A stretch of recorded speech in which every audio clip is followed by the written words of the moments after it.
Hi, and welcome to Matcha with Murad, where I, Murad, talk to other creatives about their process, what drives them to make their art, and anything else we find interesting along the way. So join me here every week for a new and inspiring story, and sometimes a quick heart-to-heart from yours truly.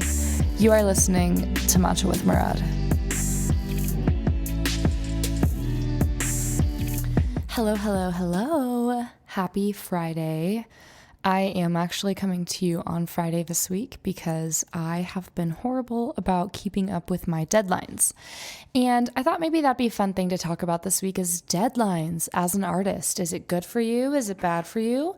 Does it help your creative flow or does it kind of stunt you? And this is definitely going to be just a quick little catch up this week because I didn't even really plan a good podcast this week. I'm going to be completely honest. I feel off in terms of actually being on top of my life.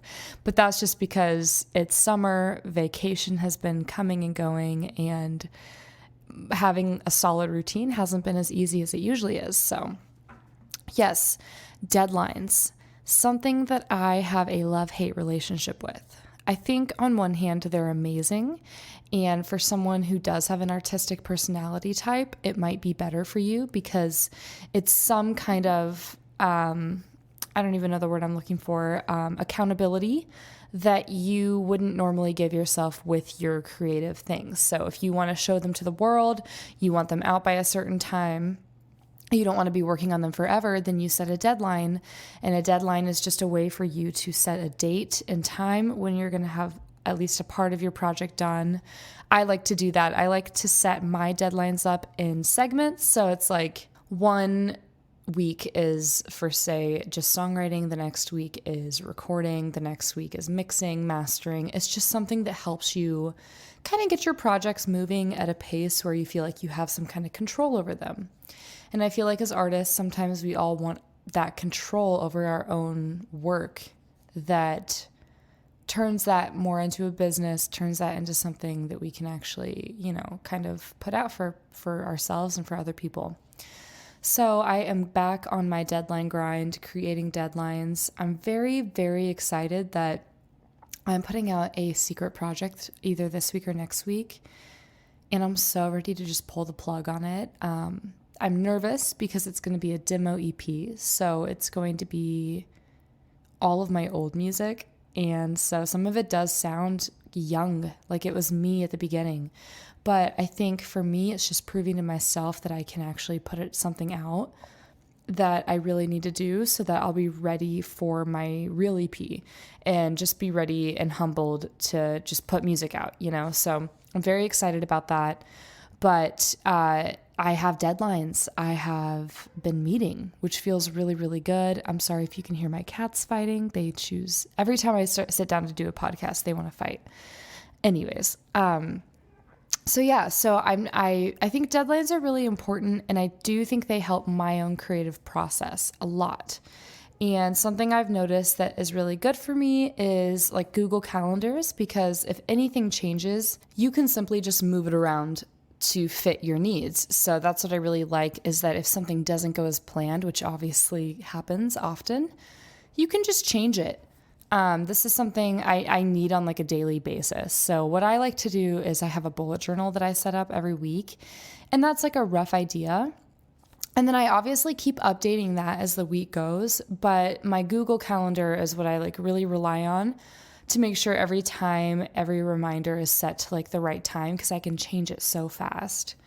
But the bullet journal is a whole other thing that I love. And I feel like if you're an artist of any kind, you would enjoy this because it's like meticulous and tedious and just gives you that peace of mind that you like made time, I guess, to plan your own week out in some kind of fun artistic way. So like a bullet journal is a journal that has a bunch of like little dots on it, and you can create your own charts, your own calendars, your own deadline calendars. It's really nice. There's so many different templates that you can follow on YouTube and on Pinterest and stuff. And I'm definitely not like an artist in terms of like a visual artist, so mine don't look beautiful. But I think for me, it's just seeing everything laid out with that kind of just organized look that makes me really happy. So that's why I do it. I also love that I've created like budgets for myself as well on my bullet journals. So that has been so much fun to like really dig into budgets finally and get into my finance stuff. But that's a whole other podcast. But back to deadlines. Bullet journals, Google calendars, shared calendars, if you have a team, is huge so that they can know, so that you're all on the same page, right? If you have a session, they know you're in a session. If you have work, a lot of us work another job while we're doing our passion. So that's kind of nice to have. And then I think the biggest part of deadlines, though, is for your own mental sanity, I guess. And the easiest way to lose confidence is if you're not meeting your deadlines. So like me, for example, today, I could have made the choice to still just not put a podcast out today, but I know for my confidence that would be detrimental because then I won't believe in myself to do next week's podcast. And I have not missed a week yet, and I'm not planning on missing a week. I'm going to keep going even when it gets kind of tough and I get in little ruts. I'm going to keep making podcasts, and I think after a year or two, my skill will really develop. So deadlines are very important to meet. If you're not meeting your deadlines as an artist, you will start feeling really bad about yourself and what you're capable of. So make sure that your deadlines are attainable, like they're realistic. You can't just be out here like, I'm going to put an album out in 1 month and it's going to be perfect. Don't be so hard on yourself that you ultimately fail, which I've definitely done in the past. I've done that a lot.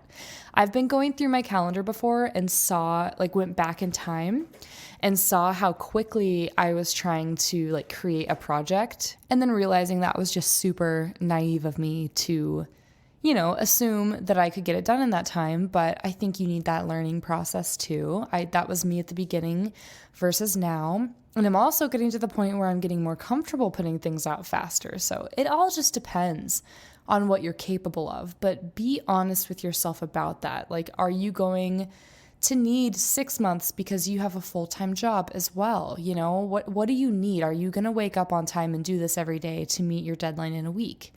So I think it's the biggest part to it is making sure you're looking out for yourself, making sure you can do all of the tasks you need to do in that amount of time, and just being honest with yourself about it. I guess I didn't realize that I didn't do that until I went to therapy, and she was catching me setting myself up for failure. And then I started being like, oh yeah, why don't I set myself up for success? And it's made the world of a difference. I tell the story about my meditations and how I used to try to wake up and then get my day started by having a coffee and maybe watching some YouTube and journaling and then sitting down to do my meditation. And by that time, I wanted to get up and do things. I didn't want to sit back down and not think. Literally, that's what meditating is, focusing. And I didn't want to do that.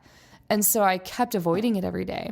And so then I finally told my therapist about it, and we realized together, what if I meditate first thing, right when I wake up, before I even get my coffee, when my brain isn't even really working yet? So I can kind of trick my brain into going straight into that meditative state. So I tried it, and it worked a million times better.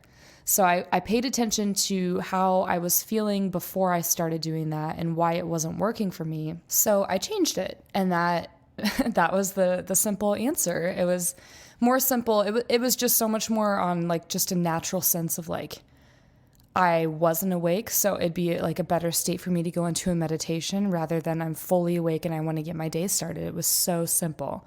So maybe if you're not meeting your deadlines, be well, is this a time of day when I'm realistically going to work on this, or do I need to switch some stuff up? And then last tip I have for you guys that I have found to be one of the biggest tips for me is no distractions. This one is so hard. And I feel like for all of my creatives that feel like they have some ADD, ADHD, I know. I love to have busy stuff happening in the background when I work, but I realized that if I can have the self-control to turn it off, I am so much more productive. So I used to play YouTube videos when I would work. I would have like music going on or a TV show or something. I'm telling you, turn it off and then put a timer on your phone for how long you think it'll take for that task or how long you're willing to give yourself that day on that task. So if you want to just spend 1 hour on branding and coming up, like emailing brands that you want to work with, you set your timer for 1 hour and you just do that. And you know what? If you want to play lo-fi music or something that's not distracting, something you won't have to change a whole bunch of times, then that's fine. But do not have anything that you're going to have to keep going back to. Like if you have to keep changing YouTube videos, or if you want to keep popping over to see it, or if you want to like keep changing the song, do not do that. Like have something playing that you can just let it go for like at least that whole hour. So that is my last and final tip on meeting your deadlines. And you will feel so amazing when you are meeting your deadlines, and it'll be worth all of it. So let me know what you guys like to do for your deadlines. If you are a artist of any kind, creative, or whatever you do, let me know, because I'm always looking for new and better ways to improve. And I will catch you guys on next week's episode. I'm excited to talk to you then. I will be much more ahead of my deadlines and have it up at midnight for you guys to listen to on Friday. Have a great week, and I'll see you soon. As always, thanks for listening to Matcha with Murad. If you enjoyed this episode, please be sure to like, subscribe, review, or share this with your friends. Again, thanks for listening, and talk to you guys next week.